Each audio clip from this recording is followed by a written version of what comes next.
अध्यक्ष महोदय, ये कहा गया कि 144 वर्ष के बाद ये हो रहा है।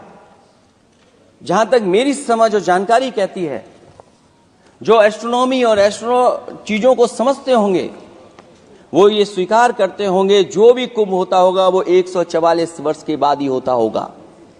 लेकिन ये कहा गया कि नक्षत्र ऐसे हैं, तो मैं अध्यक्ष महोदय सरकार से कहना चाहता हूं कि सतयुग से लेकर के कलयुग तक ये सनातन परंपरा रही है कि संत महात्मा साधु समाज मुहूर्त के हिसाब से शाही स्नान करते हैं। उसमें नक्षत्रों के हिसाब से जो सहयोग बनता है वही शाही स्नान का मुहूर्त होता है। लेकिन भाजपा के राज में ये सनातन परंपरा टूट गई। पहले सरकार ने संत समाज को शाही स्नान रद्द करने का आदेश दिया, जिससे अनादिकाल की सनातन परंपरा टूटी। और फिर जब देश भर में ये बात उठी, तो उन्होंने हादसे को छिपाकर फिर से आदेश दिया कि अखाड़े शाही स्नान करने जाएं।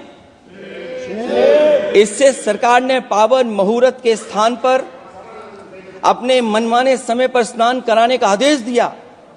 बात उस दिन या तिथि की नहीं होती है, बल्कि निश्चित मुहूर्त काल की होती है।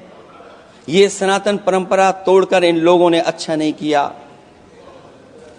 और ये क्या परंपरा टूटी है कि नहीं टूटी है, मैं समझता हूं अध्यक्ष महोदय मुझसे बेहतर सामने वाले ज्यादा जानते होंगे इसके बारे में। और जो लोग अध्यक्ष महोदय, जो हम लोगों ने देखा वहां पर लोग पुण्य कमाने आए थे और अपनों के शव लेकर के गए हैं। चमत्कारी करिश्मा तो ये हुआ है, श्रद्धालुओं के शव मिल गए थे, पर सरकार स्नान करने वाले मरने वालों की बात स्वीकार नहीं कर रही थी। और इससे ऊपर ये बात जो वहां पर और हुई, अध्यक्ष महोदय, जब ये जानकारी हो गई कि कुछ लोगों की जान चली गई, लाशें हैं जो मोर्चरी में पड़ी हैं, अस्पताल में पड़ी हैं, उसके बाद सोचिए सरकार क्या कर रही है। अपने सरकारी हेलीकॉप्टर में फूल भर करके फूलों को डालने का काम किया। सोचिए ये हमारी कहां की सनातनी परंपरा है। मैं जानना चाहूंगा सदन के माध्यम से हमारे माननीय सदस्य बताएं कि जहां लाशें पड़ी रही हों, न जाने कितनी चप्पलें पड़ी थीं, न जाने कितने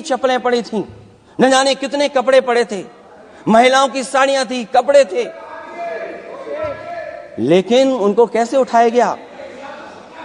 उन सबको उठाया गया जेसीबी मशीन से, ट्रैक्टर की ट्रॉली से। उनसे उठा करके कहां फेंका कोई नहीं जानता, लेकिन जब उनको लगा कि वहां से बदबू आ रही है, तो यही सरकार के लोग छिपाने लगे हैं। यही आपका महाकुंभ का आयोजन था।